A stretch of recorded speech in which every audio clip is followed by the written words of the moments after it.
dear students, let's begin with our next part of lesson number 3, leadership skills, that is responsibility and accountability. What are these?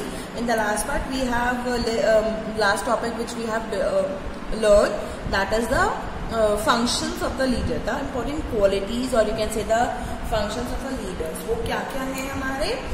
He is a good motivator, he is a responsible person, he's having a very good knowledge of the decision making, he can see the vision also, means वो future देख सकता है, predict मतलब future देखना है मतलब नहीं कि कल क्या होने वाला है, वो practically थोड़ा सोच सकता है कि future में हमें ये problem face कर सकते हैं तो हमें वो चीज़ कैसे करनी है. And he is a good team builder, कि वो team बहुत अच्छे से बना सकता है. ठीक है. So let's come on the first of the qualities, that is the responsibility and accountability. What are the first qualities? One of the greatest quality of a leader, सबसे अच्छी और quality क्या है leader की, is that he should be willing to accept his mistakes, take accountability and responsibility. Now you will be confused कि ma'am what is the difference between the responsibility and accountability? I'll explain. वो क्या कह रहे हैं कि सबसे greatest quality क्या है? Willing to accept his mistake. सबसे पहले तो वो willing होना चाहिए कि उसने जो भी mistakes करी है वो उसे accept कर सके. ठीक है. Because some persons are there who never admit कि हाँ ये गलती हमने करी है, तो until and unless वो इस mistake को मतलब इस चीज़ को accept नहीं करेगा कि mistake मेरे part से हुई है, तो वो he is not a good leader. ठीक है. Takes accountability and responsibility. What is the accountability and responsibility? See, class में मॉनिटर्स होते हैं फाइन, लेकिन मैम क्या करती है कि एक बार मैम ने किसी और बच्चे को उठा दिया और बोल दिया कि नहीं मतलब जैसे किसी बच्चे को बोला कि okay mister X what you have to do, collect all the notebooks and bring it to my staff room. ठीक है. ये उसकी अकाउंटेबिलिटी होगी क्योंकि मैम ने ये बोला है कि दैट कि मुझे सारी नोटबुक्स कलेक्ट करनी है और स्टाफ रूम में देकर आनी है. Okay fine. But on the other hand what does responsibility means, उन्होंने जिसको भी ये ऑर्डर दिया है कि you have to bring the notebook, वो क्या करेगा कि first of all you will count की total number of students are 30 and notebooks are 28. तो 2 स्टूडेंट्स हैं जिन्होंने नहीं दी है, वो एब्सेंट है या उनका वर्क कंप्लीट नहीं है, वो मैम को सारी इंफॉर्मेशन देगा. ठीक है. तो that is known as a responsibility. Okay. One more example I give you कि जो क्लास का मॉनिटर होता है, मैम ने उसे बोला कि क्लास मैम की आवाज नहीं आनी चाहिए. ठीक है. Ma'am coming with in 10 minutes, तो ये उसकी अकाउंटेबिलिटी होगी कि क्लास में से आवाज नहीं आनी चाहिए. But what is the responsibility of a monitor कि क्लास में से आवाज नहीं आनी चाहिए. अब वो बाकी स्टूडेंट्स को किसी गेम में इन्वॉल्व कर ले, एडुकॉम ओपन कर दे उनके लिए, या फिर he can use any of the material और एनी मतलब ही कैन यूज एनीथिंग कि क्लास में से बस आवाज नहीं आनी चाहिए and class should be pin drop silence, so he can do any of the. ठीक है. सो अकाउंटेबिलिटी और रिस्पॉन्सिबिलिटी का मतलब डिफरेंस समझ में आया कि सिर्फ आपको एक ड्यूटी देना, बट वो ड्यूटी आप कैसे निभाते हो, कितने अच्छे से निभाते हो, that is known as the responsibility. Next आता है MS Dhoni greatest quality is that he openly accept his mistake. MS Dhoni यानी धोनी की सबसे ग्रेटेस्ट क्वालिटी क्या थी कि वो अपने मिस्टेक को एक्सेप्ट कर लेता था. Even in the finals of the 2011 world cup he promoted himself to number 5, generally the position in which Yuvraj Singh used to bat. He realized on that day this was what he had to do and this was the day for him to perform.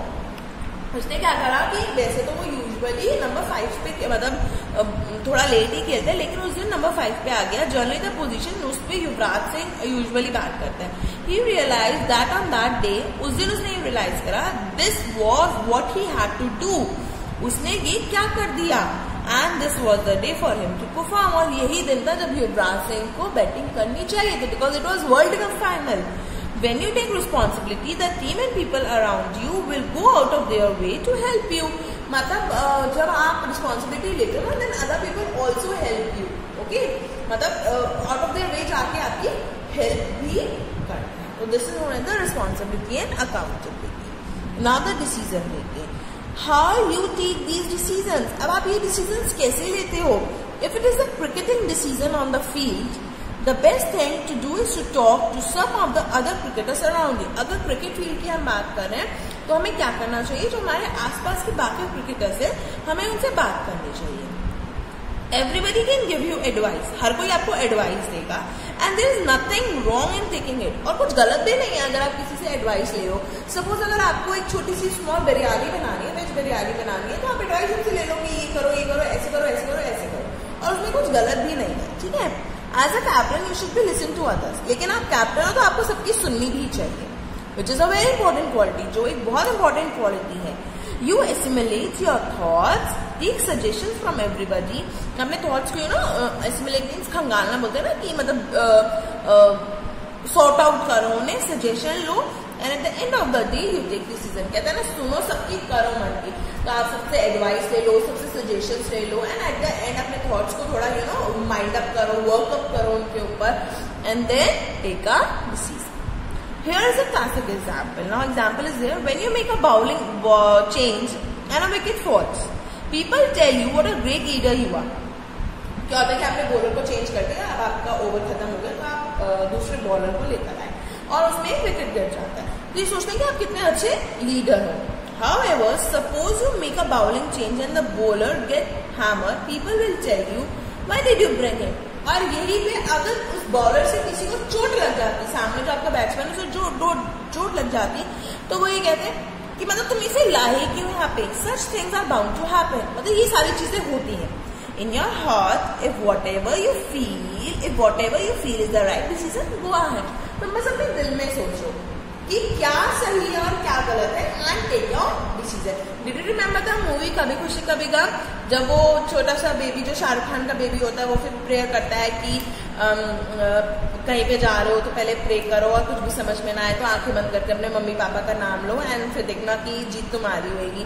तो this is the point कि अपने दिल की सुनो, ठीक है.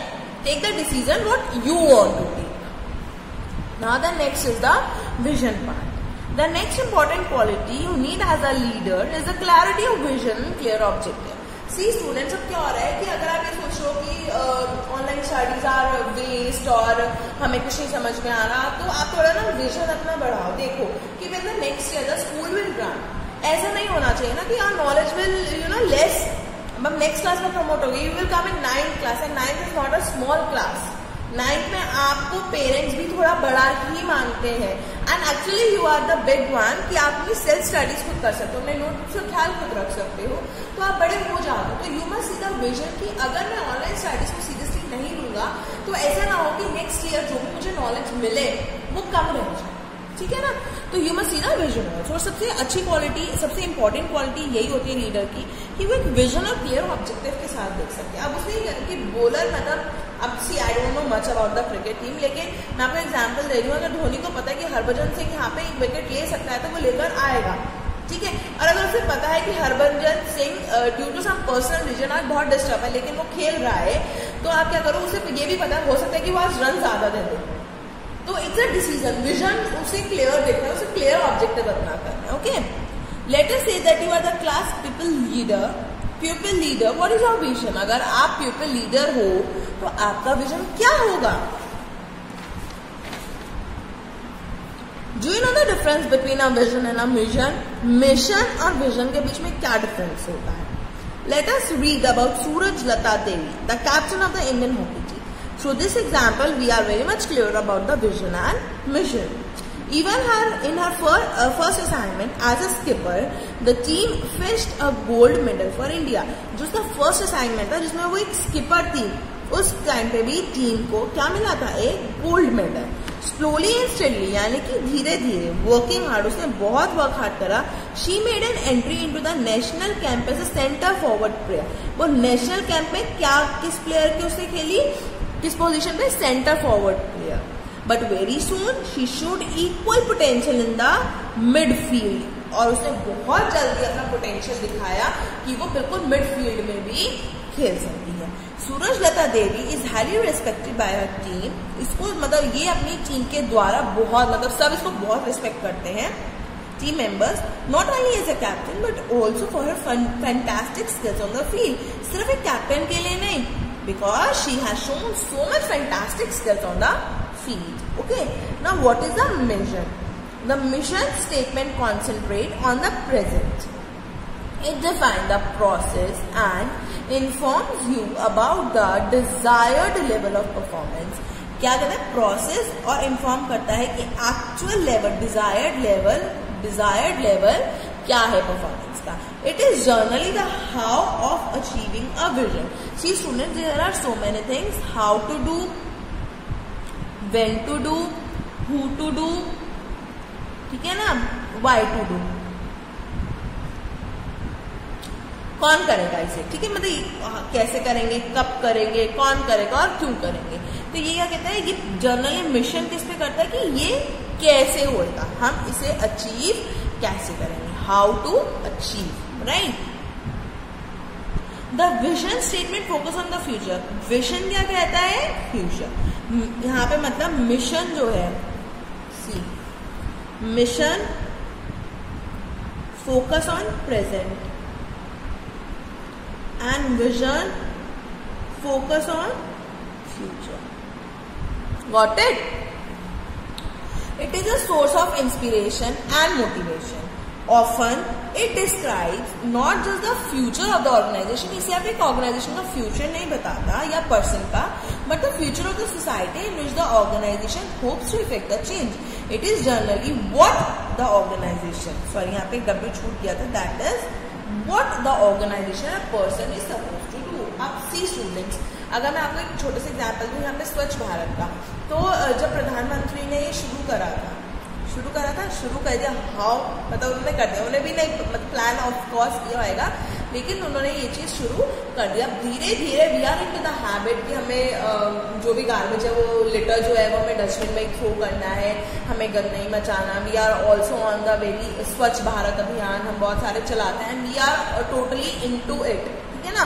सो when to मतलब what to do, क्या करना है और कैसे करना है, ये मतलब हाउ टू डू और व्हाट क्या करना है और कैसे करना है, ये हमें पता चल गया. What is a vision? A vision क्या होता है? It is what you want and where you want to be. क्या चाहते हो और तुम्हें कहाँ जाना है.